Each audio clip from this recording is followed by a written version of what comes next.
Hello students, myself Povan Bhati, and in this video we are going to discuss about the routes of drug administration. So the path or way by which drug moves and gives its pharmacological effect is the route of drug administration. तो कोई भी path या फिर way by which हम drug को दे रहे हैं या ड्रग मूव करता है अपनी फार्माकोलॉजिकल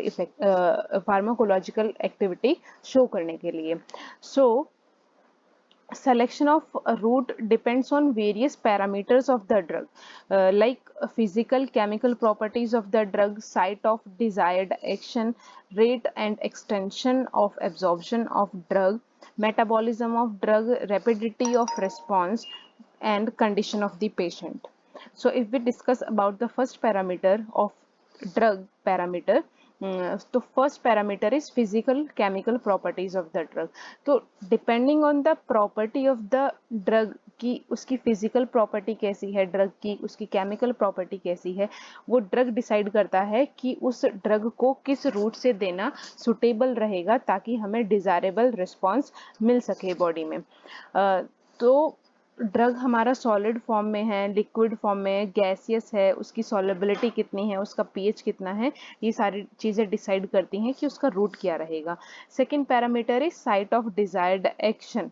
तो हमें एक्शन कहाँ पे चाहिए, थ्रू आउट लोकलाइज्ड चाहिए या फिर वो जनरलाइज्ड चाहिए. लोकल मीन्स एक पर्टिकुलर पार्ट पे ही वो अपना एक्शन दिखाएगा. तो ये चीज़ भी बताती है कि हम कौन से रूट से ड्रग को देना प्रेफर हम करेंगे. नेक्स्ट पैरामीटर है rate and extent of absorption of drug, कि कितने रेट से और कितने एक्सटेंट तक उस ड्रग का एब्जॉर्प्शन रहेगा हमारी बॉडी में. लाइक बायो अवेबिलिटी उस ड्रग की कितनी है, how much drug is absorbed और reached in the plasma, blood plasma. तो ये बायो अवेबिलिटी भी डिपेंड करता है. नेक्स्ट है मेटाबॉलिज्म ऑफ ड्रग. ड्रग का मेटाबॉलिज्म कैसा रहेगा. मेटाबॉलिज्म ऑफ ड्रग में इसने बताया है फर्स्ट पास मेटाबॉलिज्म और बायपास मेटाबॉलिज्म. हम किस रूट से ड्रग को दे रहे हैं कि वो फर्स्ट पास मेटाबॉलिज्म करे या फिर वो बायपास मेटाबॉलिज्म करे, ये भी डिटरमाइन करता है रूट ऑफ ड्रग एडमिनिस्ट्रेशन को. For example if we take any solid form or capsule or powder form of the drug, it will cross the first pass metabolism, whereas if we administer any kind of drug that in the form of injections, so it bypass or it avoid the first pass metabolism and directly reached into the blood circulation.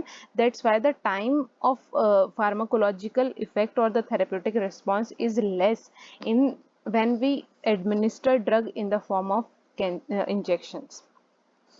So first pass metabolism or bypass metabolism. When first pass metabolism, when any drug avoid the first pass metabolism, it is known as bypass metabolism, कि उसने bypass कर दिया उस metabolism को. अभी next video में हम देखेंगे कि फर्स्ट पास मेटाबॉलिज्म क्या होता है, तब हम फार्माकोकाइनेटिक्स पढ़ेंगे. तो सेकेंड पैरामीटर है रैपिडिटी ऑफ द रिस्पॉन्स, कितना रैपिड वो रिस्पॉन्स शो करता है कोई भी ड्रग. नेक्स्ट है vomiting of condition of patient की कंडीशन कैसी है. अगर हम रूट ऑफ ड्रग एडमिनिस्ट्रेशन की बात कर रहे हैं, अगर कोई पेशेंट कॉन्शियस नहीं है तो हमें ओरल फॉर्म में हम ड्रग को नहीं दे सकते. तो और या फिर कोई पेशेंट बार बार हम ओरली उसको मेडिसिन दे रहे हैं और वो वॉमिटिंग कर दे रहा है, तो उसका भी कुछ यूज नहीं है. फिर हम उस केस में हम उसको ओरल एडमिनिस्ट्रेशन नहीं कराएंगे ड्रग का. फिर हम सेलेक्ट करते हैं कि हम इंजेक्शन के फॉर्म में उस ड्रग को देंगे ताकि वो डायरेक्टली ब्लड में चला जाए और अपना एक्शन शो करे, ताकि पेशेंट को वॉमिटिंग भी ना हो और थेरेप्यूटिक रिस्पॉन्स उस ड्रग का उसकी बॉडी में शो हो जाए. तो ये सारे पैरामीटर्स थे जो डिसाइड करते हैं कि ड्रग का रूट ऑफ एडमिनिस्ट्रेशन क्या रहेगा. इसके बाद में अगर आप इस डायग्राम को समझें तो ये डायग्राम क्या समझाता है कि कोई भी अगर ड्रग है वो आपने अगर सॉलिड फॉर्म में, अगर कोई भी ड्रग सॉलिड फॉर्म में है, दैट मीन्स कि वो ओरल एडमिनिस्ट्रेशन हम उस ड्रग का करवाएंगे.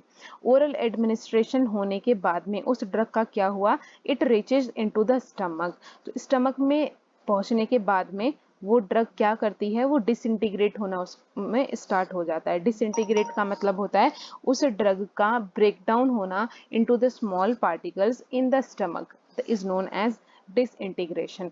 तो डिसइंटीग्रेशन होने के बाद में, तो ये यहाँ पे जो सर्कल है इसने यहाँ पे दिखाया कि ये डिसइंटीग्रेट हुआ। डिसइंटीग्रेट होने के बाद में ये स्मॉल पार्टिकल्स में ब्रेक डाउन हो गया ड्रग। स्मॉल पार्टिकल्स में ब्रेक डाउन होने के बाद में ये ड्रग क्या करता है, डिसॉल्व हो जाता है। और डिसॉल्व कहाँ पे हुआ, जो स्टमक में हमारा फ्लूइड प्रेजेंट रहता है उस फ्लूइड के साथ में ये जो पाउडर फॉर्म था ड्रग का, या स्मॉल पार्टिकल्स में जो ब्रेक डाउन हुआ था ड्रग, वो डिसॉल्व हो जाता है स्टमक के फ्लूइड के साथ में। आफ्टर दैट जब ये इसके साथ में कंबाइन हो गया तो it reaches into the small intestine, and after that small intestine क्या करता है, उस ड्रग का एब्जॉर्प्शन करवा देता है into the blood vessels. Absorption करवाने के बाद में वो ड्रग कहाँ पे जाता है, लिवर के पास जाता है, और लिवर में उस ड्रग का मेटाबॉलिज्म स्टार्ट हो जाता है। तो ये फर्दर प्रोसेसेस हैं कि उस ड्रग के साथ में क्या क्या हुआ, कितने फेज से होकर ड्रग गुजरा, ये सारी चीजें हम कमिंग टॉपिक्स में कवर करेंगे। अभी जो आपको समझना है वो है कि रूट्स ऑफ ड्रग एडमिनिस्ट्रेशन क्या है। तो यहाँ पे ये क्यों समझाने की जरूरत थी, ताकि आपको ये पता चले कि अगर कोई भी सॉलिड फॉर्म है तो वो उसको हम ओरली देते हैं, और उस ड्रग के साथ में एग्जैक्टली होता क्या है। Now so routes of drug administration are divided into two parts. First is enteral and second is parenteral. तो पेरेंटरल से ही समझ में आ रहा है कि जितनी भी मेडिसिन थ्रू इंजेक्शन दी जाती हैं उनको हम पेरेंटरल कहते हैं। ये पेरेंटरल मींस बियॉन्ड इंटेस्टाइन, क्योंकि वो इंटेस्टाइन में नहीं जाती हैं, जितनी भी इंजेक्शन होती हैं वो डायरेक्ट हमारे ब्लड में पहुंचती हैं, तो बियॉन्ड इंटेस्टाइन है वो। और एंटरल का मतलब हुआ यहाँ पे कि जितनी भी ओरल इंजेक्शन मींस आपने ओरली किसी भी ड्रग को लिया तो वो सारी मेडिसिन हमारी किसमें आ जाती हैं, एंटरल, या फिर ओरल इंजेक्शन हम उनको कहते हैं उन ड्रग्स को। Now enteral is further divided into various parts. First is oral route. Oral route का मतलब है कि हम ओरली उस ड्रग को ले रहे हैं, like tablet, capsule, syrups etcetera. The oral route of drug administration show its effect through intestine action। सबसे पहले वो ड्रग कहाँ पे पहुंचेगी, स्टमक में पहुंचने के बाद में इंटेस्टाइन में पहुंचेगी। स्मॉल इंटेस्टाइन में पहुंचने के बाद में वो ड्रग कहाँ पे जाती है, ब्लड वेसल्स में एब्जॉर्ब हो जाती है, और ब्लड वेसल में एब्जॉर्ब होने के बाद में वो अपना थेरेप्यूटिक रिस्पॉन्स शो करती है। नेक्स्ट इसने यहाँ पे बताया सबलिंगुअल रूट। तो सबलिंगुअल का मतलब हुआ कि वो अंडर द टंग, जब हम मेडिसिन को रखते हैं तो अंडर द टंग रखने का पर्पस ये होता है कि वहाँ पे हमारी जो ब्लड वेसल्स हैं वो डायरेक्टली एब्जॉर्ब करवा लेती हैं उस ड्रग को, और डायरेक्टली हमारे ब्लड में वो ड्रग पहुंच जाता है। तो सबलिंगुअल रूट हुआ। इसमें जितनी भी लिपिड सॉल्युबल ड्रग्स होती हैं वो हम सबलिंगुअल रूट से दे सकते हैं। नेक्स्ट है बक्कल रूट। तो बक्कल भी इसमें क्या है, यहाँ पे ओरल रूट की ये बात कर रहा है, चिक्स के बीच में रख के ड्रग का एब्जॉर्प्शन होता है इसमें। और कौन से पार्ट्स आ जाते हैं पेरेंट्रल्स के, next is rectal. Rectal route से ड्रग्स को देना। सबक्यूटेनियस। सबक्यूटेनियस मींस ये क्या है, रिच इन नर्व्स होती हैं ये, तो under the skin cutaneous, subcutaneous parts में ड्रग को दिया जाता है। इनहेलेशन के फॉर्म में इनहेल हम कर रहे हैं, नेजल के फॉर्म में इंट्रामस्कुलर, आईएम, आईवी, इंट्रावीनस, ये सारे पेरेंटल्स हो जाते हैं। Intraperitoneal, intra articular, intraventricular and intra arterial. तो these are the various routes of drug administration. So as we discussed in previous page that enteral route is divided into four parts. First is oral, sublingual, rectal and buccal. First second part is parenteral. So parenteral जितने भी हम injections देते हैं वो various roots होते हैं injection को देने के, depending on the patient situation and depending on the drug properties. So injection intravenous, intramuscular, intraperitoneal, intrathecal, intramedullary, intraarterial, intraarticular, these are the various types. And third classification is topical routes. तो ऐसे agents जिनको हम topically दे रहे हैं, ना orally दिया जा रहा है वो, ना इंजेक्शन के फॉर्म में दिया जा रहा है, तो वो ड्रग टॉपिकली रूट से दिया जा रहा है, मीन्स डर्मली हम उसको दे रहे हैं या वेजाइनल के थ्रू ड्रग को दिया जा रहा है। अभी हम ये समझते हैं कि सारे रूट्स ऑफ ड्रग एडमिनिस्ट्रेशन में क्या डिफरेंस है सब में। तो हर रूट का अपना कुछ एडवांटेज है एंड कुछ डिसएडवांटेज है। तो अगर हम ओरल रूट की बात करें तो ओरल रूट में क्या है कि हम उसको डायरेक्टली माउथ में हम डालने के बाद में ड्रग एडमिनिस्टर किया जाता है।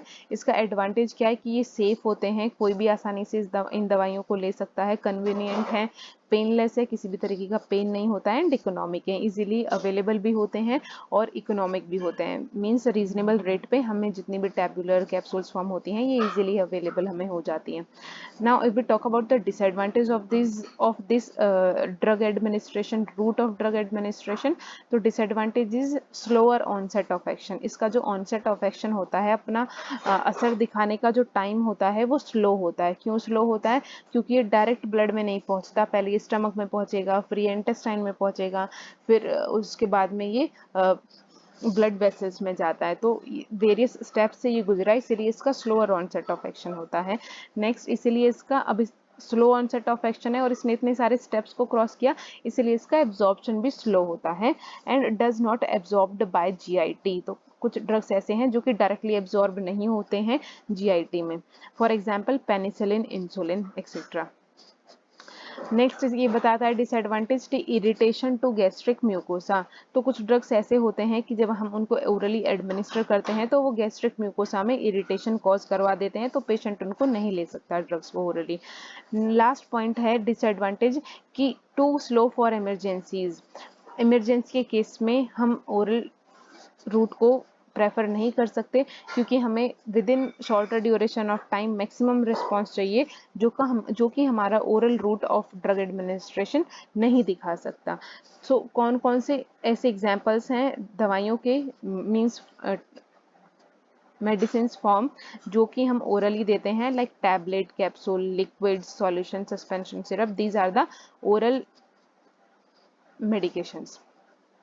Next is sublingual. तो sublingual means placed under the tongue. तो टंग के नीचे हम दवाइयों को रखते हैं और फिर वो अपना ऑनसेट ऑफ एक्शन दिखाती हैं, ऐसे रूट को हम सबलिंगुअल कहते हैं।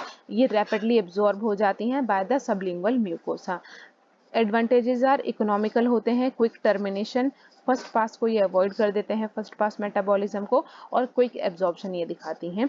डिसएडवांटेजेस, बिटर ड्रग्स होती हैं ये, मींस आपको बिटरनेस फील होगी और कुछ बिटर भी होती हैं, इरिटेशन ये कर सकती हैं ओरल म्यूकोसा में।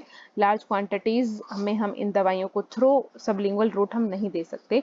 फ्यू ड्रग्स एब्जॉर्ब हो जाती हैं, बल्कि फ्यू ड्रग्स एब्जॉर्ब नहीं होती हैं सबलिंगुअल रूट से। Next is so example of sublingual route is isosorbide dinitrate and nifedipine. ये इंक्रीज बीपी को इंक्रीज करवाने के लिए दी जाती है।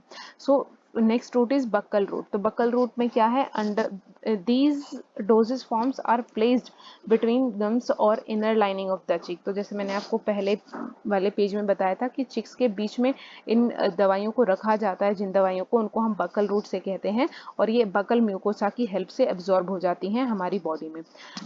एडवांटेज इसका क्या है कि ये भी फर्स्ट पास मेटाबॉलिज्म को अवॉइड कर देती है, रैपिड एब्जॉर्प्शन दिखाएगी, ड्रग की स्टेबिलिटी इसमें ज़्यादा होती है। डिसएडवांटेजेस हम इसमें स्मॉल डोजेस को ही दे सकते हैं और ये थोड़ी इनकन्वीनियंस होती हैं। Next route is rectal route. तो थ्रू रेक्टम जितनी भी मेडिसिन दी जाती हैं उसको हम रेक्टल रूट कहते हैं, और ये कब दी जाती है, जब पेशेंट नोजिया, वॉमिटिंग से सफ़र कर रहा है, उस टाइम हम रेक्टल रूट से उस मेडिसिन को देना प्रेफर करते हैं। Basically this route is preferred in children. इसका एडवांटेज, नेक्स्ट एडवांटेज क्या है कि फर्स्ट पास मेटाबॉलिज्म इसमें नहीं होता है, डायरेक्ट ब्लड में जाता है। अगर किसी को ओरली हम दवाइयाँ दे रहे हैं और उसमें गैस्ट्रिक इरिटेशन हो रही है उसको, तो उस केस में हम उसको रेक्टल रूट से भी दवाइयों को दे सकते हैं। And what are these disadvantages? तो ये इनकन्वीनियंट होता है, इरिटेशन कॉज कर सकता है, इन्फ्लामेशन रेक्टल म्यूकोसा में ये कॉज कर सकता है। If we talk about the examples of rectal route drug, aspirin, theophylline, these are the examples of rectal route. Now systemic route of drug administration, or we can say parenteral route of drug administration. तो parenteral means जितने भी दवाइयाँ हम in the form of injections दे रहे हैं या infuse कर रहे हैं दवाइयों को with the help of needle with the help of catheter. These are inserted into the body with the help of needle or the catheter. Drugs are inserted into the body is known as parenteral route of drug administration. So there are various sites by which we inject any drug into the body. First site is IV. जब भी हम veins में देते हैं drugs को तो वो क्या करती हैं, उस रूट ऑफ ड्रग एडमिनिस्ट्रेशन को हम कहते हैं आईवी, इंट्रावीनस. तो ल्यूमेन ऑफ द वेन में इसको दिया जाता है, मेनली द एंथ्री क्यूबेट वेन्स में ये दिया जाता है, एंटी क्यूबाइटल वेन में. एडवांटेज क्या है इसके, 100% बायो अवेबिलिटी रहती है क्योंकि ये डायरेक्ट ब्लड में जाता है. लार्ज क्वांटिटी में हम दे सकते हैं. वॉमिटिंग और डायरिया, इमरजेंसी से वॉमिटिंग डायरिया अगर किसी को हो रहा है उस केस में दे देंगे. इमरजेंसी के केस में इसी रूट को प्रेफर किया जाता है मोस्ट ऑफ द टाइम्स, और ये फर्स्ट पास मेटाबॉलिज्म को अवॉइड कर देता है. If you talk about the disadvantage तो ये इरिटेशन कॉज कर सकता है. रिपीटेड इंजेक्शन नॉट फिजिबल, बार बार हम इंजेक्शन नहीं दे सकते हैं. लेस सेफ होता है, इन्फेक्शन कॉज कर सकता है, थोड़े एक्सपेंसिव ये होते हैं. ये सारे डिसएडवांटेज हैं आईवी रूट के. Now if we talk about intramuscular route of drug administration तो डेल्टॉइड मसल्स और the gluteal mass of the left और द राइट बकेट में इनको दिया जाता है. एब्जॉर्प्शन यूनिफॉर्म होता है. If you talk about advantage, rapid onset of action होता है, ये भी लिवर फर्स्ट पास मेटाबॉलिज्म को अवॉइड कर देती है. डिसएडवांटेजेस, 100 ml ड्रग को ही हम एक टाइम पे दे सकते हैं. लोकल पेन होता है, आईएम देने के बाद में इन्फेक्शन कॉज कर सकती है और नर्व्स को भी ये डैमेज कर सकती है अगर प्रॉपर तरीके से इंजेक्ट ना किया गया हो ड्रग को. तो next is subcutaneous. So under the skin जब हम ड्रग्स को देते हैं पेरेंटली तो वो सब्क्यूटेनियस कहलाता है. स्मूथर होता है बट स्लोअर एब्जॉर्प्शन होता है for a longer period. Implants जितने भी होते हैं उनको हम सब्क्यूटेनियस ही दिए जाते हैं. वो मैक्सिमम 1 ml हम इसको दे सकते हैं. डिसएडवांटेज इसका ये है, irritant drug not administered as necrosis में अगर, तो जितने भी इरिटेंट ड्रग्स होते हैं उनको हम सब्क्यूटेनियस नहीं दे सकते, अदरवाइज वो नेक्रोसिस कॉज कर सकती हैं. Not suitable for shock as reduced peripheral circulation, decrease rate of absorption. तो जिस सुटेबल नहीं होते हैं, जिसको भी शॉक है, उसमें हम ये नहीं दे सकते सब्क्यूटेनियस रूट से. Intra arterial means lumen of the desired artery में जब ब्लड को इंसर्ट किया जाता है, इंजेक्ट किया जाता है, तो उसको हम इंट्रा आर्टरियल बोलते हैं. Greater concentration of the drug can be used.